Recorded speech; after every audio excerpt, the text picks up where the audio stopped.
Welcome back, everyone, to the Apple Scales podcast, presented by DJD Graphics, episode 91. Joining us is Carter Sarfff. Carter, thanks for joining us. I know it's a busy week. We wanted to preview the Chili Bowl Nationals and have you on. Yeah, I appreciate you guys having me. So, Carter, you just posted the other day about a sweet-looking car. We'll go ahead and knock that off the bat. Got supporting a good cause for cancer awareness. I'm going to try to pull it up, but just kind of talk about it. I know Night Owl Design did it, and he knocks it out of the park every time. So, yeah, and also running for Chase Briscoe, which is pretty cool. So, you had a sweet-looking car last year with Mobile One colors, but now you got some new colors for this year. Yeah, Chase decided to do a raffle this year, and you could enter in it, and one lucky winner would get to be the main sponsor on the car. And this Jerry Mullen girl, she didn't really have a business or anything, and just wanted to do a cancer awareness car. So super special. I've lost a lot of important people in my life to cancer, and yeah, it just all worked out, and it's crazy how God just takes care of things. And yeah, just excited to have such a cool car and such a meaningful car this year. So yeah, 2 years ago, you were eighth, I believe, if memory serves, and then last year um, didn't make it out of the C main. We did our pre-Chili Bowl predictions yesterday, and a lot of us are kind of thinking you're one of the sleeper picks, maybe that Larson, Bell, those guys get all the attention, but so. If Sunday morning we're talking about Carter Sarfff, Chili Bowl Nationals champion, what has to go right for that to happen? Oh man, everything, literally everything. That building is you obviously got to be good, but a lot of luck has to play in, and you just got to be on your A game and take advantage of every spot you can. I feel like the heat race is the most important part of the night, and as long as you can get through that and move forward and get yourself in a decent spot in the qualifier and really just make your prelim A main and run top 10, honestly, that's the main thing you got to do in your prelim night. And yeah, just hopefully we can do that, but you never know what can happen in that building. Yeah, we're kind of talking about the other guests, how really on Sunday you got a couple practice laps to shake down the car, make sure everything's good to go. But then you don't race your prelim till Thursday night. So, what's kind of preparation throughout the week? Are you going to be hanging out, watching the other races going on? Maybe trying to get some fresh air, try to stay away from getting the Chili Bowl flu and all that. Yeah, it's hard to stay away. I always tell myself every year I'm just gonna go hang out at the Airbnb and stay out of the fumes and stay healthy, but I always end up going every night to watch in person. So it's just hard to stay away from. It's such good cars and such good racing that even just watching is really enjoyable. So yeah, I always tell myself I want to not go every night, but I always end up doing it. So we'll see what happens this year. That's exactly what happened to me last year. It was my first time, and I said I was going to give myself a night off, and then you wake up in the morning and you just can't wait to get back to the building and to watch some more racing. So, yeah, I feel that, man. So 2025, I saw you at Millbridge. I was only there the second night. You picked up the win the night before, and then Jacob Denny won the second night. But you were coming, man. Like that, you put on a show. Like you had to go to the back and then race through the front. Couple of big wins. You got the one at I-55. Talk to us about your year in general. Yeah, felt like a really quick year, honestly. I feel like we didn't race as much as normal, but yeah, we still won quite a few races. I think we ended up with four of them, but yeah, Millbridge, it's one of my favorite racetracks ever. I like the little short bull rings, tearing the fence down, and yeah, just coming from outlaw carts, it just really suits me, and I've always done well at those kind of tracks. So, but then again, we've won at the big tracks. Peevely's also one of my favorite tracks. But yeah, it's been an awesome year, and just a huge thanks to Paul May for everything he's done for us and how good he is on the wrenches. Yeah, I feel like you really made your name big running at Melbridge and just the extreme midgets in general. Just kind of talk about the Chase Briscoe deal. Obviously, you run for Paul May regularly, but last year you're running for Chase Briscoe with that deal, and No, he's a NASCAR driver. He's one of the bigger names who came from the dirt out of Indiana and now gets the race on Cup on Sunday. So talk about that relationship and kind of behind the scenes, between you and Chase. Yeah, obviously super cool. Chase he's just one of those guys that you don't really think, if you didn't know him, you wouldn't think he was in NASCAR. He's just so down to earth and just a normal dude. And yeah, me and him, I just feel like we're super similar and get along really well. But just thankful for everything he's done. Him and Kevin, his dad, have done for me and continue to do for me. And hopefully we can continue that relationship. Yeah. So what was your background growing up in racing? You're obviously from Illinois, so there's a lot of racing in the area. How did you get to where you're at today?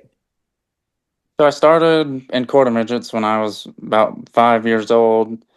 Ran those until I was probably 8, and then ran outlaw carts for, I don't know, 3 or 4 years. And then when I was 14, I started racing midgets for Steve Reynolds and Flea Ruzick with Boss Factory Racing. And then obviously been in midgets since then. But we had a 305 sprint car at one point. I ran it for 6 nights, and then like mid season is when I got the call to go race for Boss Factory Racing. So that was pretty dang cool. And yeah, thankful for them guys too for helping get my name out there and everything that they did for me. Yeah, I feel like you keep working yourself up the ladder, and you mentioned the 305 sprint car. I have to imagine with this midget stuff, we've seen a lot of USAC and Extreme Outlaw midget guys, use it to race for a couple years here and there, but now it's really just a feeder to moving up into the wing and non-wing, sprint car stuff. So, do you envision that being your ultimate goal moving forward? Yeah, I mean, wing sprint cars is where to be. There's not really any sort of career, I feel like, in the midget world. There's just so much more money in wing sprint car racing, and especially if you can be good and successful in that, it's definitely the career path to go to. I feel like obviously NASCAR is at the top of the list, but um, you know how tough that is to get there, and I just feel like a lot of money is involved nowadays. So yeah, I mean, I would be happy with being a full-time wing sprint car guy, and hopefully Chase and Kevin can get their sprint car team going, and we can figure something out with that. Is there anyone in particular in the sprint car world maybe that catches your eye, someone you maybe model yourself after, or you just like their driving style? Yeah, I couldn't even tell you. There's so many good guys in the wing car world. It's just wing car racing is by far the toughest racing I think there is out of all forms of motorsports. But yeah, there's just so many good guys that can win every night, and if you can be successful in wing sprint car racing, I'd say you're pretty dang good. Yeah, I feel like most young guys are looking up to Kyle Larson and David Gravel and even Christopher Bell in a way. So I feel like finding your own path and kind of having a guy like Chase Briscoe in your corner is going to really help you in the long run. And you kind of hinted about that. So we're hoping that you move along with your career and hope to see you running 410s one day. But just what are some of your goals short term going into this 2020 race season or 2026 race season?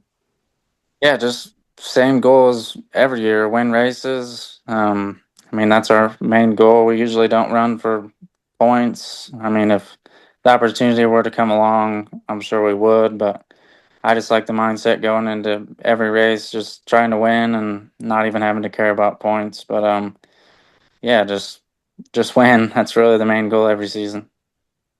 All right, and getting back to Chili Bowl, we've talked all week. Jacob's never been. I've only been once. Your prelim night on Thursday, fairly stacked. Just looking at the list here, you got other than yourself, Jacob Denny, Ashton Torgerson, Chris Wyndham, Tanner Thorson, just to name a few. Um, you mentioned the you got to do well on your heat race. Are you looking at the rosters every night to kind of see who you're up against? Uh, yeah, I mean, I've looked at it, but then again, if you're gonna beat the best guys, you got to beat them at some point. So Yeah, I think we'll be fine. Obviously, like I said, the heat race is the most important part of the night, so just gotta have some luck with the pill draw and hope you don't start on the pole so you can at least get some points. And most important part is just to survive the heat race, honestly. Like heat race qualifier, I'm so nervous all night long, and then once we fire off for the feature, all those go away. But yeah, honestly, hot laps might be the most scariest part of the night. They push off like 24 cars and you're bumper to bumper when you take off, and you never know who you're going to be out there with. So yeah, just survive hot laps, and I feel like my nerves kind of calm after that.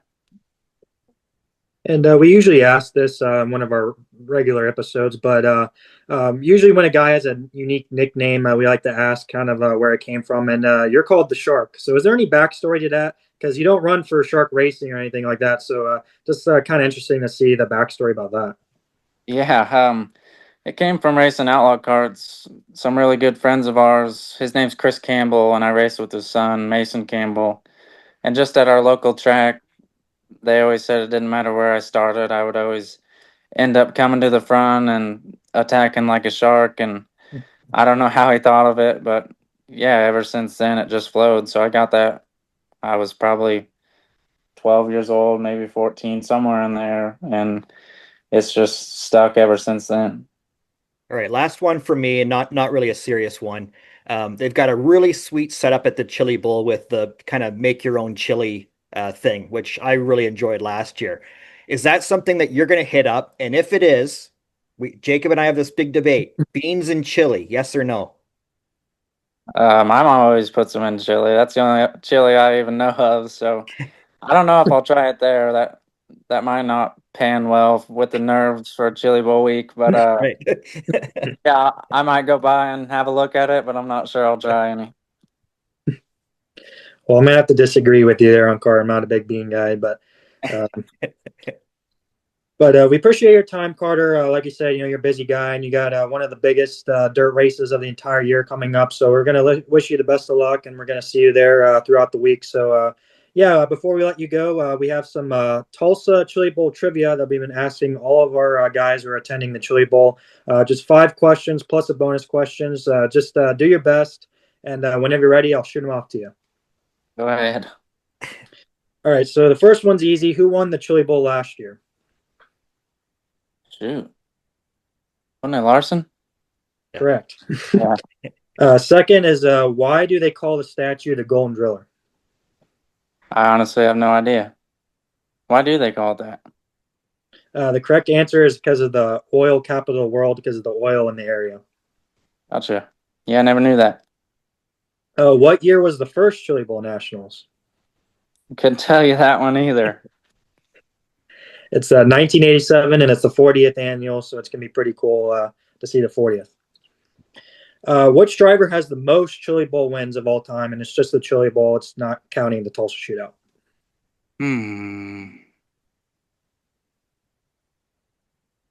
Part of me wants to guess Kevin Swindell, but I feel like there's an older guy out there that's won more. So Go ahead. You're very close. Sammy Swindell. Correct. I think Shaun helped you out there. I helped him out with that one. Yeah. I appreciate that. Yeah.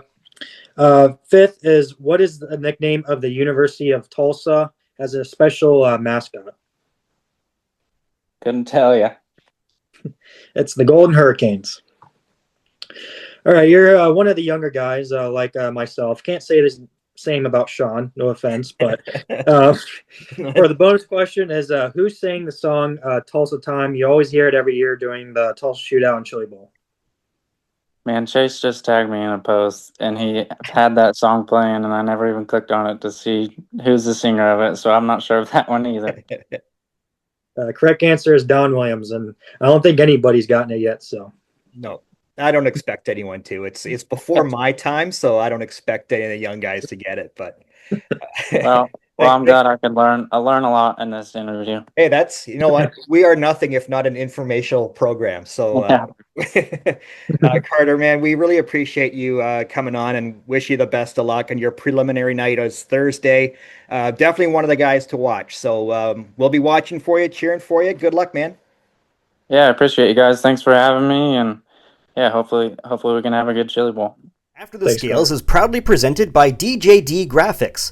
From commercial and personal vehicles to racing bikes and cars of all makes, models, and disciplines, DJD Graphics can fully customize your vehicle to suit your needs. For more information, contact Darren and visit his website at www.djdgraphics.com. Tell him Shaun and Jacob sent you to receive special rates.